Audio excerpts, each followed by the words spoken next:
Assalamualaikum warahmatullahi wabarakatuh. Perkenalkan, nama saya Kania Zafira. Di sini saya akan membahas sebuah konsep penting dalam hukum militer dan kepemimpinan, pertanggungjawaban komando atau command responsibility. Untuk memperjelas, saya akan menggunakan kisah dalam film terkenal tahun 1992, A Few Good Men. Film ini tidak hanya menawarkan dalam pengadilan yang seru, tapi juga memberikan gambaran nyata tentang bagaimana seorang pemimpin harus bertanggung jawab atas perintah dan tindakan bawahannya. Film A Few Good Men bercerita tentang dua marinir, Dawson dan Downing, yang dituduh membunuh rekan mereka, Santiago. Keduanya bersikeras bahwa mereka hanya menjalankan perintah kode red, sebuah bentuk hukuman keras yang tidak tertulis dalam aturan resmi. Di sisi lain, Kolonel Jessup, komandan mereka di pangkalan Guantanamo, menyangkal telah memberikan perintah itu. Namun perlahan-lahan pengacara pembela, Letnan Daniel Kavi, menemukan bahwa Jessup lah yang sebenarnya memerintah tindakan kode red. Pertanyaan utama pun muncul, apakah yang bersalah adalah bawahan yang menjalankan perintah atau komandan yang mengeluarkan perintah berbahaya itu? Selanjutnya itu definisi pertanggungjawaban komando. Pertanggungjawaban komando adalah doktrin hukum menyatakan bahwa seorang pemimpin bertanggung jawab atas tindakan bawahannya jika ia memerintahkan, membiarkan, atau gagal mencegah pelanggaran yang dilakukan oleh mereka. Konsep ini sudah lama dikenal dalam hukum internasional, terutama setelah Perang Dunia Kedua, yaitu kasus Nuremberg dan Tokyo, menegaskan bawahannya tidak bisa sepenuhnya disalahkan jika hanya menjalankan perintah. Sementara pemimpin yang memberikan atau membiarkan perintah ilegal tidak bisa bersembunyi di balik struktur komando. Analisis filmnya yaitu yang pertama, hubungan atasan bawahan. Jessup adalah komandan pangkalan, perintahnya bersifat mutlak bagi para marinir di bawahnya. Saat ia memberi sinyal untuk melakukan kode red, bahwa bawahannya langsung mengeksekusinya tanpa pertanyaan. Ini menunjukkan kuatnya rantai komando. Yang kedua yaitu hukum dan moralitas. Dawson dan Downing merasa tidak bersalah karena mereka hanya taat pada perintah, tetapi pengadilan militer menilai tindakan itu melanggar hukum. Di sini terlihat dilema klasik, apakah kepatuhan membebaskan dari kesalahan? Jawabannya tidak selalu. Yang ketiga yaitu pengungkapan tanggung jawab dalam sidang. Letnan Kavi berhasil memancing Jessup dengan pertanyaan tajam, apakah Anda memerintahkan kode red?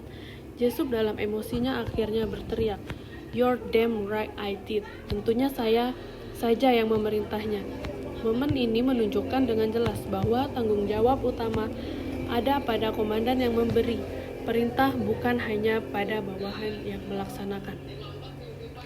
Unsur pertanggungjawaban komando dari film tersebut kita bisa melihat 4 unsur yang juga dinilai dalam hukum internasional. Yang pertama yaitu ada hubungan komando antara Jessup dan para marinir. Yang kedua, adanya pelanggaran hukum yaitu penganiayaan yang berujung kematian Santiago. Yang ketiga, komandan tahu atau seharusnya tahu tentang resiko dari perintah kode red. Yang keempat yaitu komandan gagal mencegah atau menghukum tindakan itu, bahkan justru merintahkannya. Yang keempat unsur ini menjadikan Jessup sosok yang paling bertanggung jawab. Relevansi nyata, konsep ini tidak berhenti di layar lebar. Dalam dunia nyata, banyak kasus di mana pemimpin militer maupun sipil dimintai pertanggungjawaban. Misalnya Jenderal Yamashita di Jepang yang dihukum karena pasukannya melakukan kekejaman meskipun ia tidak memberi perintah langsung. Di luar militer, prinsip ini juga berlaku. Seorang direktur perusahaan dapat diminta pertanggungjawaban jika membiarkan bawahannya melakukan korupsi atau pelanggaran lingkungan. Jadi pertanggungjawaban komando mengingatkan kita bahwa kepemimpinan bukan hanya soal wewenang, tapi juga soal tanggung jawab. Selanjutnya itu definisi komprehensif. Pertanggungjawaban komando adalah kewajiban moral dan hukum seorang pemimpin atas tindakan atau pelanggaran bawahannya, baik karena perintah langsung, pembiaran, maupun kelalaian, selama ia memiliki kewenangan dan kemampuan untuk mencegah atau menghukum tindakan tersebut. Kesimpulannya, film A Few Good Men memberikan kita pelajaran penting. Seorang pemimpin tidak bisa hanya menuntut ketaatan, tapi juga wajib menanggung akibat dari perintah yang ia berikan. Semakin besar kekuasaan, semakin besar pula tanggung jawab. Itulah esensi dari pertanggungjawaban komando. Film A Few Good Men secara kuat menggambarkan prinsip pertanggungjawaban komando dalam sistem militer, di mana seorang atasan militer tidak hanya memiliki kekuasaan atas bawahannya, tetapi kekuasaan atas bawahannya juga tanggung jawab hukum dan moral atas tindakan mereka. Melalui karakter Kolonel Nathan di sub, film ini menunjukkan bahwa perintah yang tidak sah, sekalipun diberikan demi kepentingan disiplin, tetap dapat dianggap sebagai pelanggaran hukum. Seorang komandan yang mengetahui, memerintahkan, atau membiarkan kejahatan terjadi di bawah komandonya dapat dimintai pertanggungjawaban secara hukum. Bawahan militer tidak selalu bisa berlindung di balik alasan, hanya menjalankan perintah, terutama jika perintah tersebut jelas-jelas melanggar hukum atau etika militer.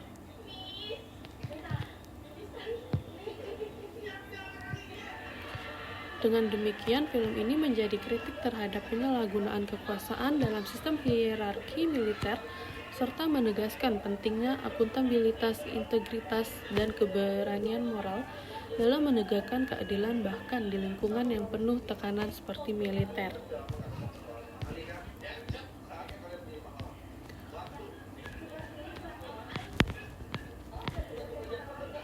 Film ini menjadi kritik terhadap penyalahgunaan kekuasaan dalam sistem hierarki militer serta menegaskan pentingnya akuntabilitas, integritas, dan keberanian moral dalam menegakkan keadilan bahkan di lingkungan yang penuh tekanan seperti militer. Secara keseluruhan, A Few Good Men menegaskan bahwa atasan militer harus bertindak dalam batas hukum dan tidak boleh menggunakan kekerasan untuk memaksakan tindakan yang melanggar hak asasi atau hukum yang berlaku. Komando membawa pertanggungjawaban baik secara struktural, moral, maupun yuridis. Akuntabilitas dalam militer adalah kunci tegaknya keadilan dalam sistem hukum. Harus mampu menembus tembok kekuasaan demi mencari kebenaran. Film ini bukan hanya drama hukum biasa, tetapi juga menjadi refleksi penting tentang pentingnya etika, keberanian moral, dan supremasi hukum, bahkan dalam lingkungan yang paling hierarkis sekalipun.